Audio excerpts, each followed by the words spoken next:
Okay, hi. Welcome back. It is February. It's the end of February, and I have read more books, and I'm going to tell you how I felt about them. Um, I read five again, but one of them's kind of a cheat, so sorry about that. Also, sorry that my glasses are really, really glowy. Um, it is what it is. So, first book I read was called The Chill. It is by Scott Carson. Stephen King had a blurb. I know that Stephen King gets money when he does blurbs, but he convinces me. So, it is told from multiple perspectives. Um, it is about um, a reservoir in New York that feeds water to New York City. So they depend on this reservoir to like basically run New York City. Um, it's an old reservoir, and back in like the 40s or something, um, they had to flood a town to make it bigger. And so there's like all these legends of like ghosts from the town coming back and having a problem with their land being stolen and things like that. And it's from the perspective of the police or the sheriff of the town, his son, who is like a ne'er do well turned good guy. I don't want to give you too much. And then the granddaughter of one of the people who lived in the town, which was called Galesburg. I thought that was weird. Um, whose like upbringing was centered on the history of that town. So she knows like all the history of who built the reservoir and all the people involved. And then her dad, uh, who was like absent for the first part of her life, but they are in contact now. I gave it a three stars. It didn't end the way I would have wanted it to end, which isn't necessarily a bad thing because I am not an author. But it didn't tie up some loose ends, and I felt like it was really trying to make like a statement about like taking land from people, but it didn't really hit the mark for me. Is what I thought. It was good. It was not scary. Um, I mean, it was a ghost story, I guess, in the technical sense, but it wasn't scary. Which is fine. I guess I would define it more as a supernatural thriller, maybe, because it was not horror. I would not have called this horror. Um, but not bad. Not bad, not fantastic. Somewhere in the middle. The second one that I finished is one that I have been reading for a while. It is called The Essential Feminist Reader, and it is by Estelle B. Friedman, but it is actually just edited by her.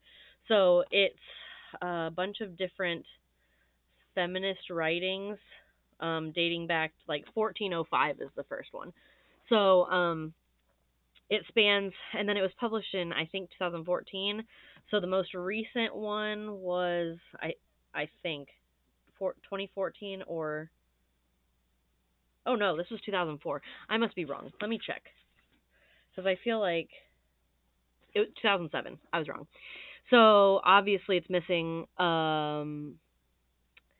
I guess what we could term the fourth wave of feminism, like the Me Too 2017 and on type feminism. First wave, the OGs from the 20s. It was interesting to read about how they looked at voting as being like the final frontier for them. And then the second and third wave of being like, well, there's still a long way to go. I did like how it was not just America. Um, it had writings from people in France, people in China, people in Africa, people in Mexico, people in Italy. It tried to cover its bases.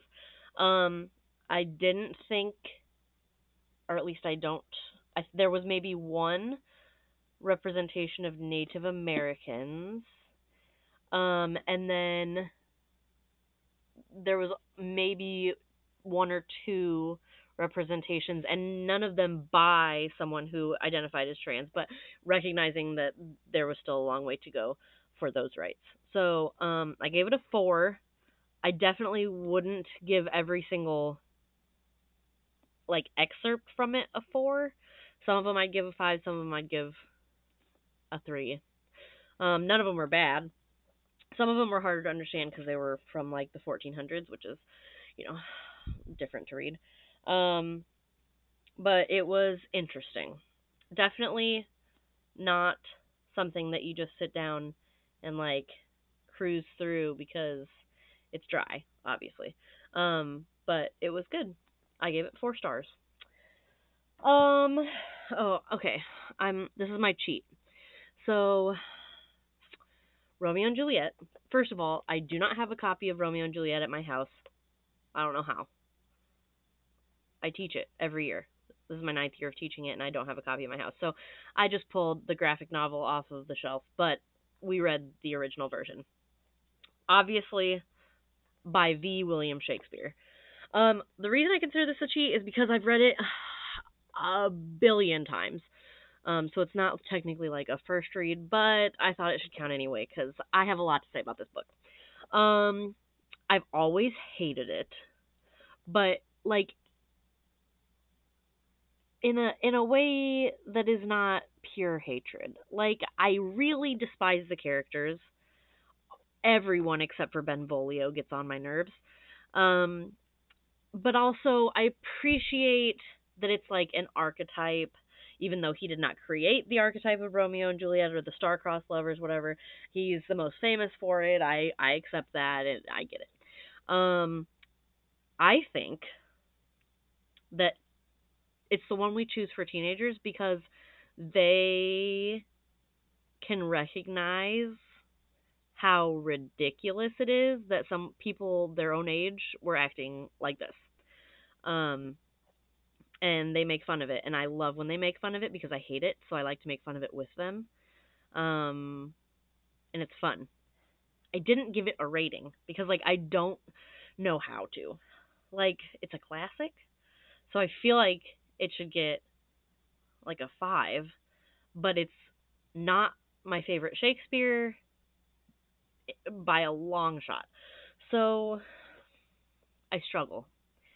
Like in my heart, I want to say a 3 because man, the beginning goes on for a while, which is nice because there's some funny bits in there, and I enjoy the funny bits. But then the ending is just like, you know, like, and everybody knows what happens, but it's just I don't know. It resolves very quickly, and like, it's just bizarre to me. I do. It's one that I love to hate, and I love to make fun of it, and I like to read it in the spring because love is in the air, and I think love is, at least this kind of love is goofy. So I like to make fun of it. And I enjoy teaching it because the kids like to make fun of it. So it's fun. So I don't know. I'm not sure what I would give it. My heart says a 3. Uh, but I'm sorry to the Bard because I know 3 is probably a really low rating for him. It's a mixed emotion thing for Romeo and Juliet. The next one I finished was called Progress Over Perfection by Emma Norris. Um, it was a guide to mindful productivity. And I had mixed feelings about this one too. I gave it 3 stars. Um, mostly because it assumes that you are operating from a neuronormative level. Um, talks about like batching tasks so that you can get more done and focusing on one thing at a time and things that are really hard to do when you have anxiety or something similar to anxiety. There was a lot of it that I just couldn't like I couldn't relate to it. I couldn't think about how I would put that into practice because the way she said it just seemed so like nonchalant and easy to do, and it wouldn't work for me. Um, my brain is firing on like a million cylinders at once. So, a lot of what she said I struggled with. I did like how she said she offered different paths to mindfulness other than meditation. I struggle with meditation. Um, so I liked that she had other ways of being mindful than just meditating, because that's something that I struggle with. But I think the part that I probably got the most out of was the setting boundaries part, because that's something that I personally need to work on, is setting boundaries. And she kind of laid it out in like a black and white, like, is this necessary that you do this? Do you want to do this kind of thing? And I like that. It was more so like the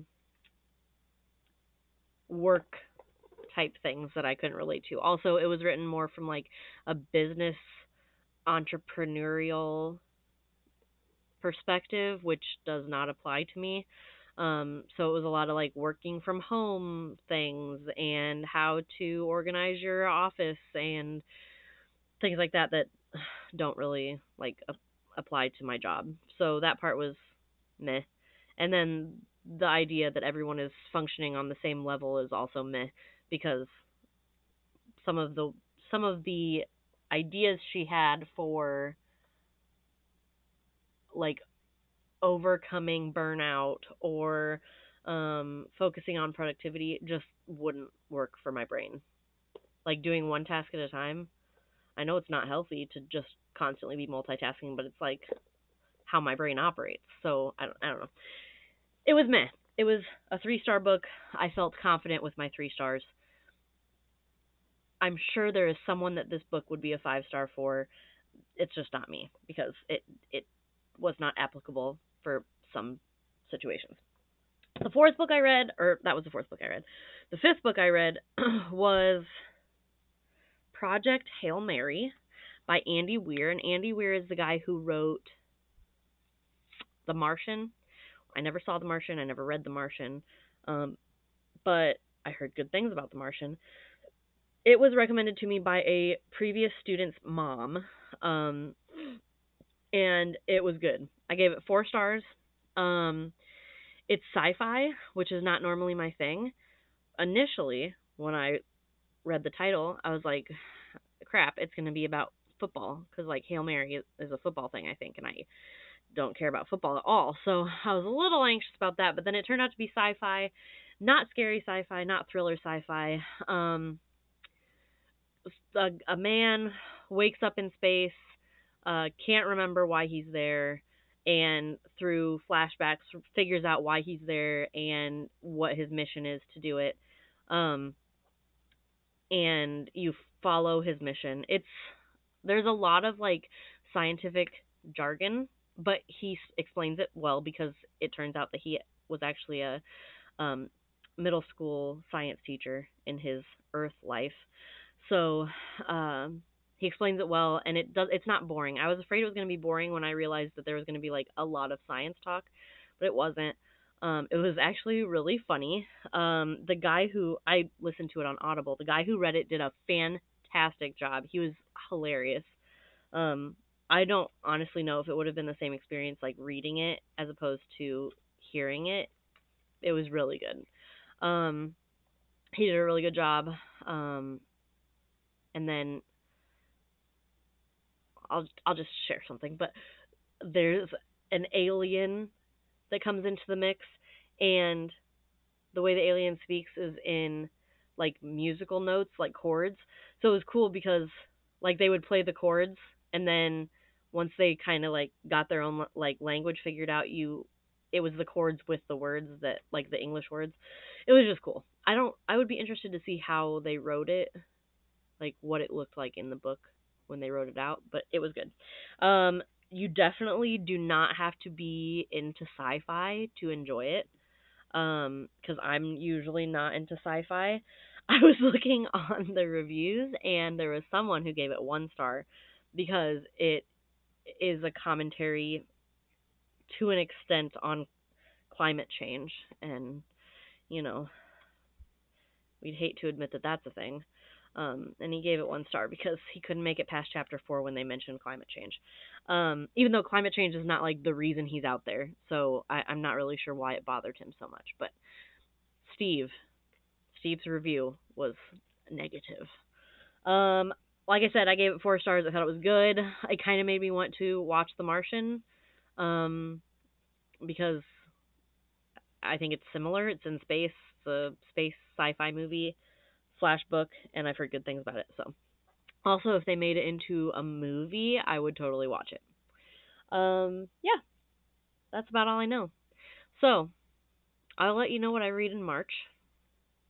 And if you have any suggestions, please feel free to drop them below because I would love to read what you guys love to read or hate to read or like to make fun of. I love making fun of books. This coming month, I am participating in a book club, so I'll be reviewing the book that I'm reading for that, which so far I'm almost halfway through and it's really good. And then I'm hoping to get 5 books done in March, which could be tough because this one's pretty long. But anyways, I ramble. Let me know what books you are interested in, what books you've been loving and hating and laughing at, and I will see you next month. Bye.